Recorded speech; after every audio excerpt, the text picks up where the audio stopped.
mic. So, you said start? Bismillah walhamdulillah wa salatu wa salamu ala rasulillahi nabiyyina Muhammadin wa ala alihi wa sahbihi wa sallama tasliman kathira. Amma ba'du. So I asked the brothers, given the lateness of the hour, you want the long version or the short version of this talk? And never tell me the long version, because the short version is still long. Today, bi'idhnillahi tabarak wa ta'ala, and tomorrow, I wanted to discuss with all of you who have assembled here. May Allah subhanahu wa ta'ala bless you all, and may He make you from those about whom the Messenger of Allah sallallahu alayhi wa sallam described when he said that when one of you visits your brother for the sake of Allah tabarak wa ta'ala, yunadi munadin, that a caller calls out, and tibtum wa taba mamshakum wa tabawa'tum min al-jannati nuzula, that you have done something righteous and pure and goodly, and your footsteps and your traveling is something righteous and pure and goodly, and you have prepared for yourself a nuzul of the yafa in the hereafter, in the paradise, yani a hosting. You will be the guest of Allah tabarak wa ta'ala. May Allah make us from them. The subject matter we want to talk about is the subject matter of Muslim identity. And these sorts of words and phrases, like most phrases and terms that are used by people in the modern world, they are used very generically. Words like identity and that sort of thing. And what is meant by it? Then where do we look if we want to define something? Where do we look? We look at the Quran. First we look at the Quran. Selfhood, identity, which is the same as selfhood, has been described by Allah tabarak wa ta'ala in the Quran. He described the ahwal of the nafs, the halat of the ahwal of the nafs, and the state of being of the nafs as being three different states of being that any particular person throughout the duration of their life goes through. And a person in a given hour, in a single hour, may go through all three. And the goal is to meet Allah tabarak wa ta'ala with the best of these three. And they are the first, which is mentioned in Surah Al-Fajr, and the last verse of Surah Al-Fajr, Ya ayatuha nafsul mutmainna, the nafs that is mutmainna, the nafs that is in a state of tu'manina, a state of happiness and tranquility and peace and repose. Irji'i ila rabbiki radiyatan mardiyah, return back to your Lord. Radiyah, being pleased with your Lord. Mardiyah, this is the wasf of the munib, of the raji' ila Allah tabaraka wa ta'ala, the person who is journeying towards Allah subhanahu wa ta'ala. He is returning back to Allah. Li'annana lillah, because we are the possession of Allah, we belong to Allah. Lillah wa inna ilayhi raji'un, and we are returning back to Allah tabaraka wa ta'ala, that they are pleased. Why are they pleased? They are radiyah mardiyah throughout their lives up until the time of their death. They die in this condition and they lived in this condition being pleased with Allah, and Allah is pleased with them. Being pleased with Allah, and so Allah tabaraka wa ta'ala is pleased with them. So the nafs that is mutmainna is the nafs that knows its purpose. The self and the selfhood and the identity that is progressive truly, and that is advantageous truly, and that is the mark of human advancement and progress, in fact and in reality, is the nafs that is mutmainna, is the selfhood that is like this, the identity that a person takes on, where they know their purpose in life, which is what? Before that,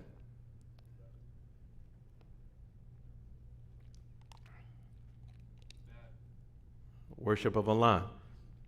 He said ibadah. Before that, why do we worship Allah? Because of who Allah is. So the reason that we were created is to know Allah and to worship Allah. What's the evidence that Allah created us to know Him?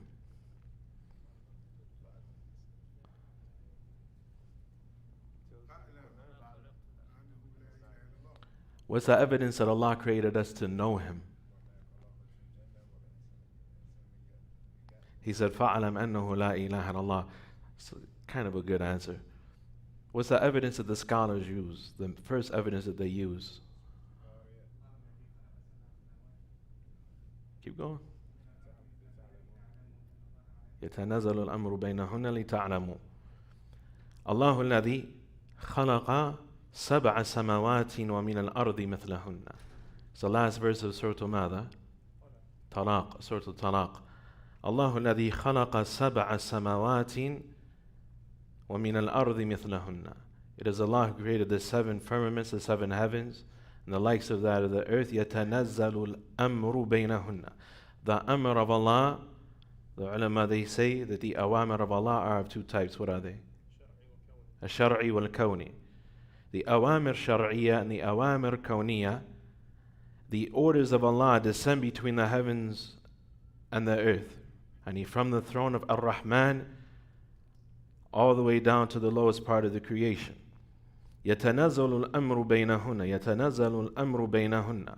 The amr of Allah, which is His commandment as relates to the universe itself, which is another word for what? Of Allah. The what of Allah? The qadr of Allah. The qadr. And the other meaning of al-amr, يَتَنَزَّلُ الْأَمْرُ بَيْنَهُنَّ, is al-amr shar'i, al-wahi, al-shara', the revelation, the religion descends between the heavens and the earth. Why? Allah said that He created the entire universe. He set the qadr into motion. قدر المقادير وشرع الشرائع وأنزل الكتب وأرسل الرسل لماذا؟ لتعلموا أن الله على كل شيء قدير وأن الله قد أحاط بكل شيء علما. He did all of that so that you can know that Allah has power over all things and that He encompasses all things in knowledge. Shaykh al-Islam Ibn Taming rahimahullah ta'ala, he said that all of the attributes of Allah tabarak wa ta'ala tarji'u ila thalathin, ila thalathi sifatin ilahiyya. They go back in meaning to three divine attributes of Allah tabarak wa ta'ala, and in fact they go back to two, because when we look at the first two attributes, then they are the reason for the third, he mentions. And they are the knowledge of Allah and the power of Allah. The knowledge of Allah and the power of Allah, tabarak wa ta'ala. And the third, who knows? Al-Ghina, Allah being free of need of His creation. Allah being free of needing His creation. Because one is in need either because they don't know or because they can't implement what they know. But all knowledge belongs to Allah and all power belongs to Allah tabarak wa ta'ala. For this reason He is ghaniyun 'anil alameen. He is free of need of the entirety of His creation. So Allah created us to know Him. And once we know Allah and know about Allah and know that Allah is singled out with the attributes of perfection to the highest degree, free of all defect and imperfection, and on account of that He is to be singled out with our actions, with our love, our hope, our fear, our statements, our actions, our worship. A person who knows this, then they know their purpose in life. These are three things that are mentioned in the Quran. How many did I mention so far? Two. Allah created us to know Him. Allah created us to worship Him. What is the third? Who knows the third thing that Allah mentions of why He created us? Because all of these meanings are interchangeable and all these meanings are connected to each other. To be tested. Allah tabarak wa ta'ala, He said, هُوَ الَّذِي خَلَقَ الْمَوْتَ وَالْحَيَاةَ لِيَبْلُوَكُمْ أَيُّكُمْ أَحْسَنُ عَمَلًا. It is He who created life and death, so to test you as to which of you are best and better in righteous deeds. And so Allah tabarak wa ta'ala, He created us to know Him. He created us to worship Him. And He created us to test us. to test us. What we want to talk about today and tomorrow, inshallah ta'ala, is how we got to where we are today, and two competing versions of identity. On the one hand is what we just heard, Muslim selfhood and Muslim identity, which is that the truth and righteousness, beneficial knowledge and righteous deeds is the cause of sa'ada. That is the cause of happiness and success and dignity in this world and the next. The other model, which is unprecedented in human history up until the modern era, you could say up into the time of what they call the European Enlightenment, which was really what you could call the Great Delirium. It was a delusion, a bunch of confused, sick philosophers who were immoral atheists. And it has been gaining traction from that time. And it was something that already existed in the minds of many of those people and their ideologues, the people who hash up these various ideologies. From that time up until the madness that we witness on a daily basis today in the culture wars in the West and so on and so forth, that they asserted the exact opposite of that. And this is something that flies in the face of what Allah revealed to the prophets and the messengers, and it goes against every human culture in history up until the modern era, as we'll come to see from the words of the ulama, inshallah ta'ala, which is that selfhood and identity. Another way to say selfhood and identity is to ask the question, what makes life worth living? What makes one's life a good life?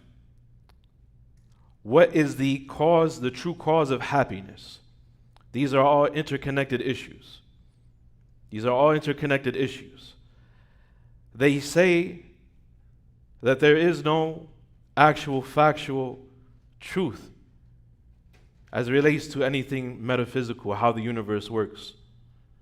That is something that is beyond being provable with what they call the scientific method, and with their scientism, and with their abuse of the scientific method. And there is no such thing as morality, as right and wrong, but the thing that we use to, or that they use to determine whether a person has had a purposeful life or not, and had a meaningful existence. The thing that determines selfhood is that whatever makes you happy is good. Whatever makes you happy is good, as opposed to the exact opposite in Islam. That whatever is true and whatever is the truth and whatever is good and righteous and beneficial, then that is what causes you happiness. And whatever is contrary to that is a source of misery for all people. And so this is connected to that third issue, that Allah created us to test us, because this war is not just happening. This ideological assault, this culture war, if you will, it's not just happening between people, random people, strangers on the interwebs and so on and so forth. It's not just happening on social media. It's not just something of theoretics that people busy themselves with to give themselves something to do in their boring lives and to get rid of the mundane existence that they experience and so on and so forth. But this is a conflict that occurs within the soul of every person. And it is, as was stated by Al-Imām Abu Ishaq al-Shatibi, rahmatullahi alayhi, in his book Al-Muwafaqat, that Allah tabaraka wa ta'ala wada al-Shari'ah. Allah tabaraka wa ta'ala laid down the Sharia, sent down the revelation, the religion, the laws of Islam, the rights of Allah and the rights of the creation, so that the servant, the human being, can be the abd of Allah ikhtiyaran kama yakun abdahu iztiraran. This is a principle that all of Islam revolves around. So that the person can be the slave, the worshipper of Allah, the one who singles out Allah with worship, the highest level of love, the highest level of veneration. So that he can be the abd of Allah, ikhtiyaran, by his own choice. Kama yakun, just as it is a fact that he is the abd of Allah, ihtiraran, that whether he chooses to or not, he is still the slave of Allah. He belongs to Allah. As we said, we belong to Allah and we will return back to Allah.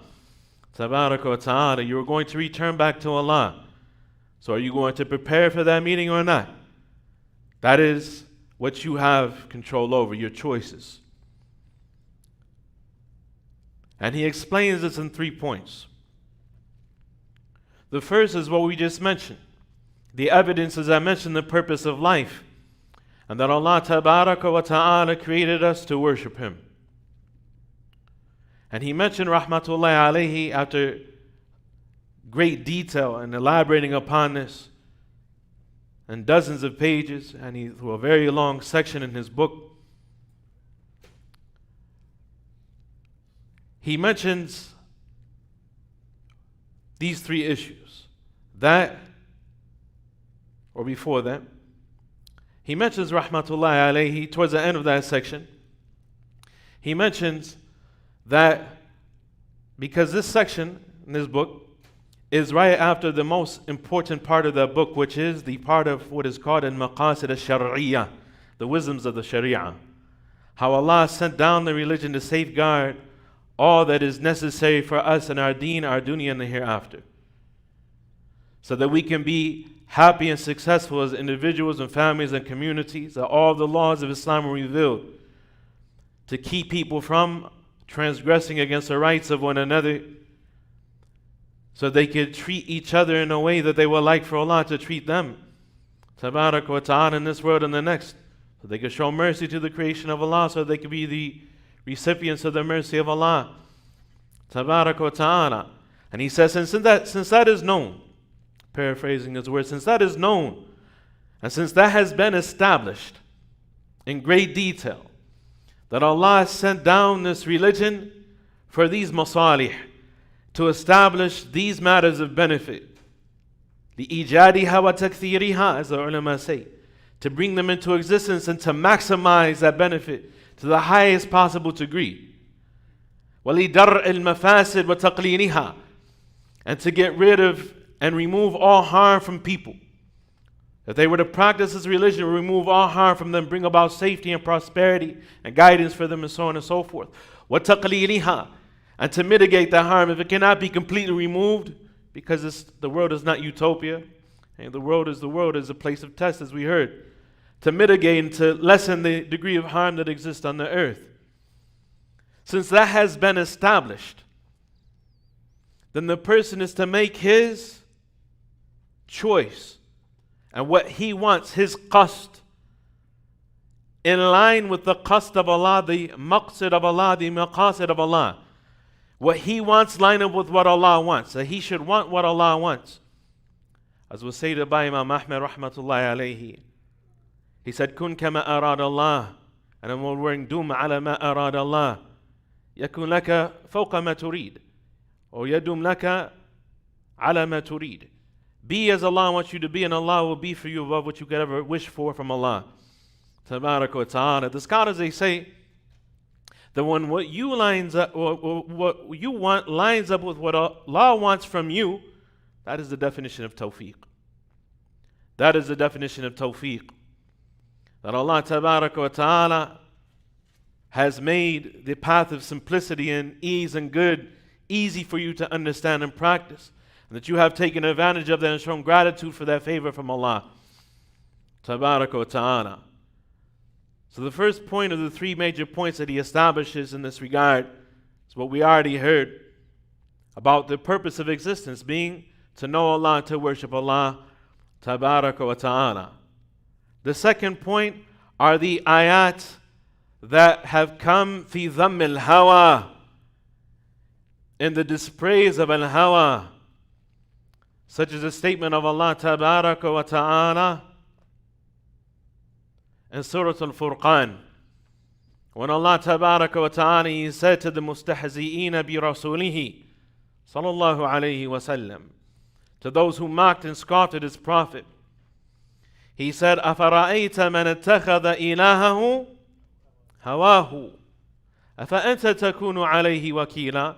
Don't you see the one who has taken his ilah as his hawa? Some of the ulama of tafsir, they said, فِيهِ تَقْدِيمٌ وَتَأْخِيرٌ أي اتَّخَذَ هَوَاهُ إِلَهَهُ.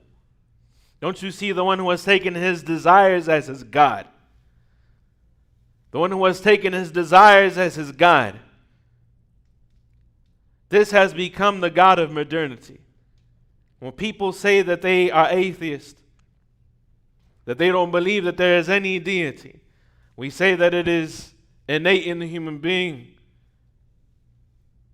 to believe in Allah Tabaraka wa Ta'ala, and is innate in the human being to have the ability to love in a worshipful way and to submit in a worshipful way. And if that is not devoted to Allah Tabaraka wa Ta'ala, then the opposite of the principle, مَنْ تَرَكَ شَيْئًا لَا عَوَضَهُ اللَّهُ خَيْرًا مِنْهُ. Whoever leaves off something for Allah, Allah will give him better than it, which is مَنْ تَرَكَ مَا يَنْفَعُهُ أَبْتَلَهُ اللَّهُ بِنَقِيضِ قَصْدِهِ. Whoever leaves off what will benefit him, what is truly advantageous for him, then Allah will try and test that person with the opposite of what they set out to do. And that person who thinks that they have given mankind al-Hurraira, that they are the liberators of mankind, and that mankind, that humanity has been suppressed and enslaved by religion and by the social hierarchy and by their systems of governance and by the family structure and the confines of marriage, or like they say today, by the patriarchy, where the man is the villain and the man is the one holding everybody back in his assertion of authority over the family and responsibility for the guidance and the safety and the well-being and the prosperity of his community and his family. That is tyranny. That is tyranny. أَفَرَأَيْتَ مَنْ اتَّخَذَ إِلَهَهُ هَوَاهُ. Ibn Qayyim rahimahullah ta'ala, he said as much in those famous lines from his Nuniyah, when he said rahmatullahi alayhi, فَرُّوا مِنَ الرِّقِ الَّذِي خُلِقُوا لَهُ فَبُنُوا ابْتُلَوْا بِرِقِ النَّفْسِ وَالشَّيْطَانِ. فَرُّوا مِنَ الرِّقِ الَّذِي خُلِقُوا لَهُ. That they, meaning the people of Ahwa, the people who follow their desires and whims and impulses and personal opinions, looking out only for their self-interest. That those people, they fled from the slavery that they were created for, to be the loving, worshipful servants of Ar-Rahman, the one who has no need of them and they are in dire need of. Tabaraka wa Ta'ala. They fled from the slavery that they were created for, and so they were trialed and tested with being made the slaves of an-nafs wa shaitan, of their own selves and of the shaitan.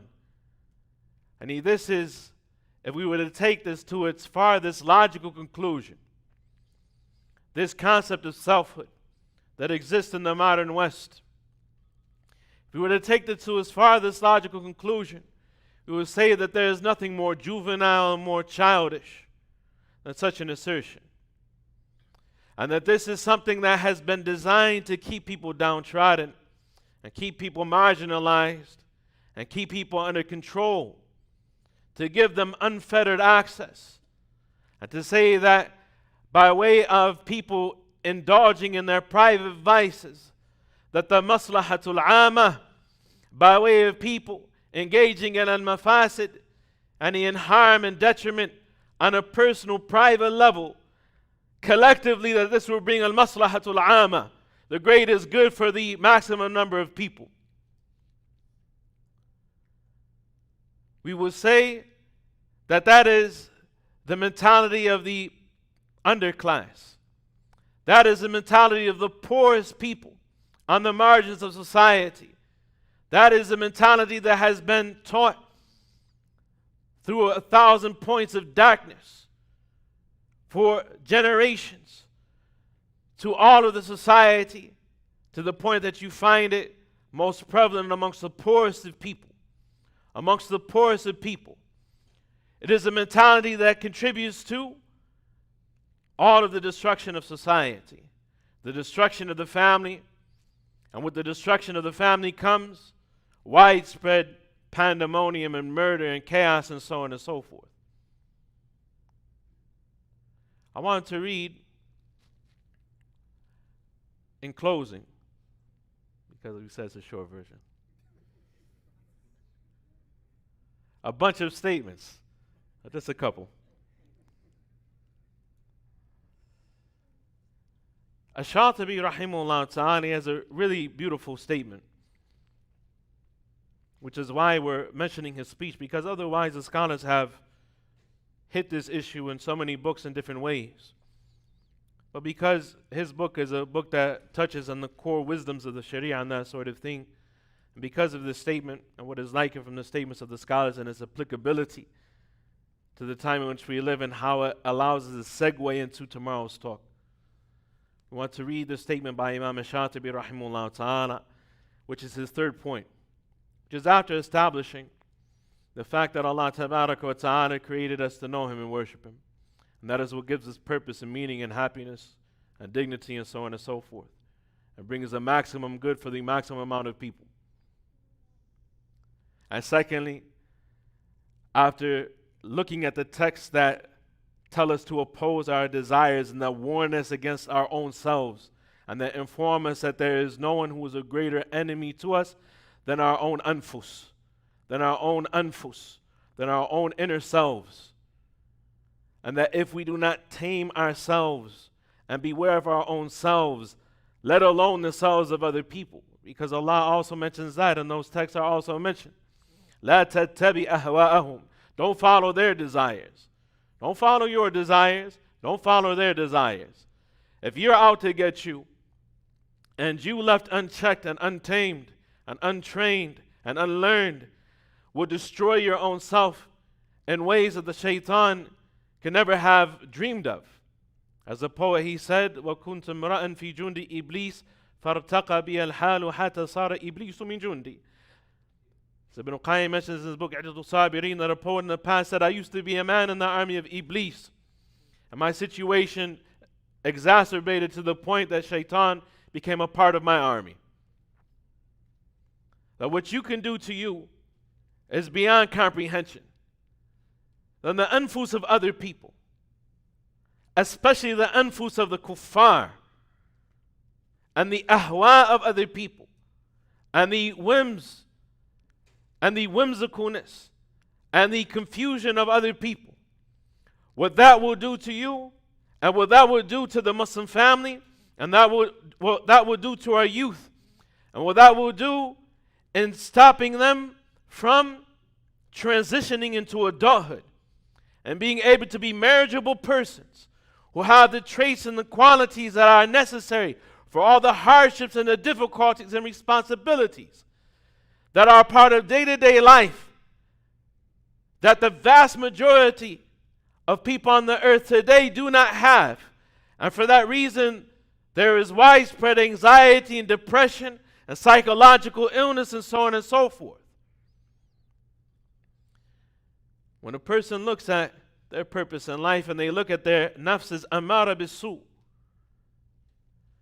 then they will come to the realization that the best way forward is to make what they want line up with what Allah tabaraka wa ta'ala wants for them, and that happiness comes as a result of acting upon, knowing and acting upon goodness, and not the opposite way around. That whatever is good is what makes you happy, and that there is no actual truth. The truth is just something relative, and there is no actual morality. Morality is just something relative, and whatever has not been abolished of virtue and morality in the past nations and that sort of thing, then it is simply a means to the end. And that end is whatever makes you happy. Whatever brings you financial success, and whatever makes you happy on the inside. His third point is how suppressing one's desires, how this method that leads to societal success and worldly success, that it was the way of all of the nations throughout history. It was the experience and the tradition of the nations all throughout history. And this is why we say that this way of thinking, that is the modern identity of the modern world, that it is unprecedented. And the means by which it is spread are unprecedented. The technologies to spread a multiplicity of narratives on a daily basis, to distract people away from their purpose in life, to distract people away from having meaningful lives, to just distract people for the sake of distraction, because people's attention spans are the most valuable commodity on the face of the earth. There's nothing that the bajillionaire class wants more than your attention.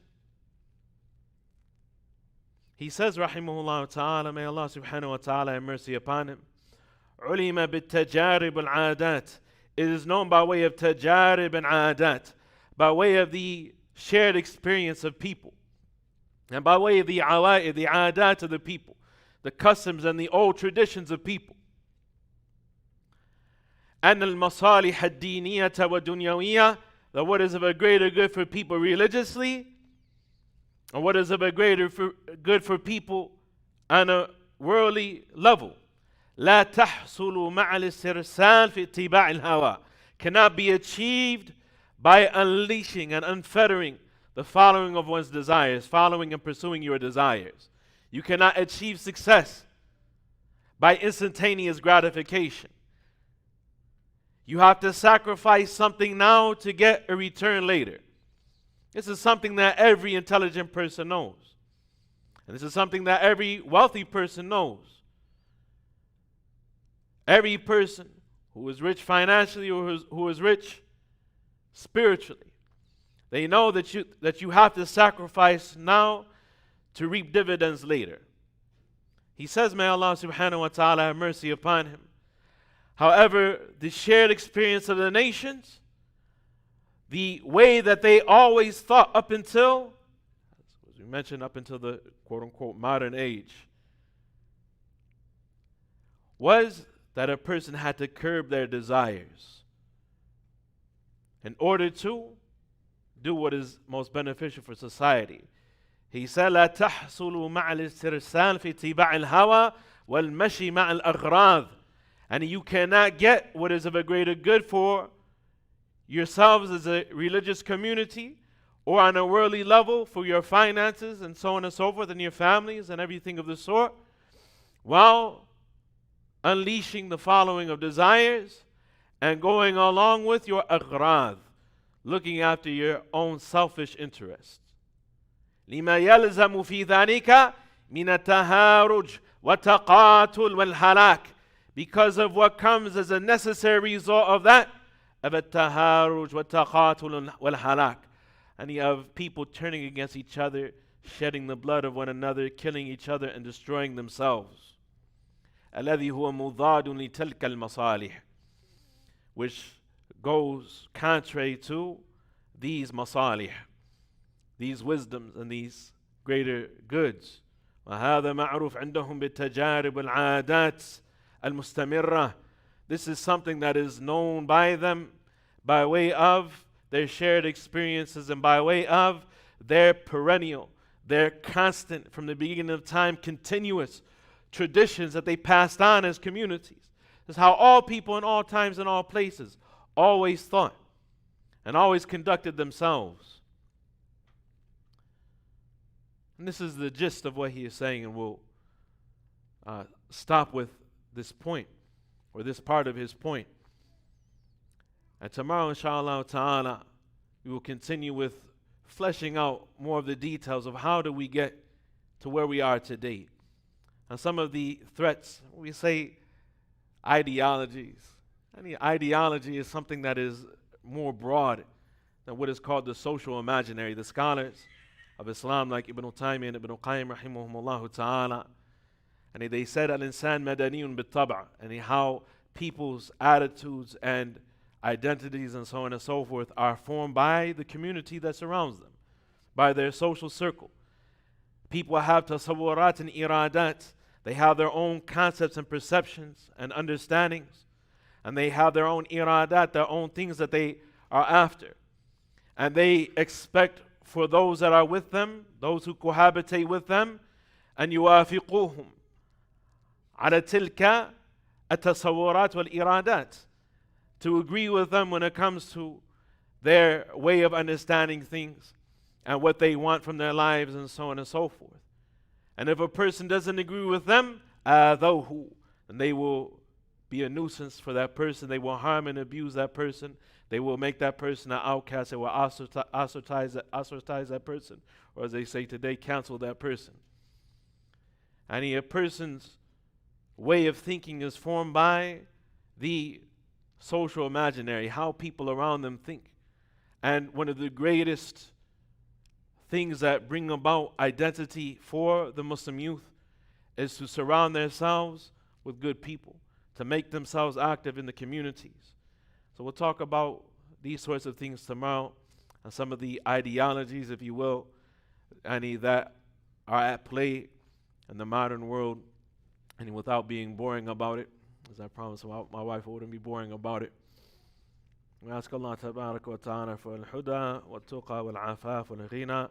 We ask Allah tabaraka wa ta'ala, as the Messenger of Allah sallallahu alayhi wa sallam instructed the companion who was the father of Imran ibn Hussein, whose name was Al-Hussein. When he went to the Messenger of Allah sallallahu alayhi wa sallam, he said some words of disrespect as a disbeliever to the Prophet sallallahu alayhi wa sallam. The Prophet sallallahu alayhi wa sallam, he said, in response to that, MashaAllah taqul. Whatever, MashaAllah. He said, whatever, MashaAllah and taqul. You're going to say what you're going to say. MashaAllah, that's a test from Allah. So he returned back to the Prophet sallallahu alayhi wa sallam. He said, then what should I say? What should I say? He said, say, Allahumma qini sharra nafsi wa'azamni ala arshadi amri.